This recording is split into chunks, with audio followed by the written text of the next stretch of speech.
Startao je portal Domosfera.hr. Još ga niste posjetili?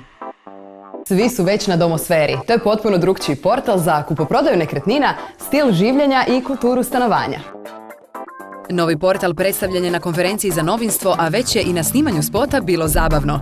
Prijatelji portala Domosfera.hr su naš poznati dizajner Saša Žekoranja i prva dama vrtlarstva Kornelija Benijovski-Šoštarić, autorica popularne knjige Zeleni kvadrat.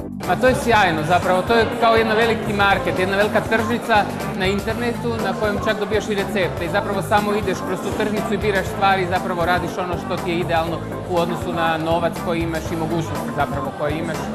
Daje jedan osjećaj da ćemo lakše prebroditi sve te administrativne prepreke koje nas vode na putu od našeg sna i želje da imamo svoju kuću, svoj vrt do realizacije. Mislim da je to velika pomoć.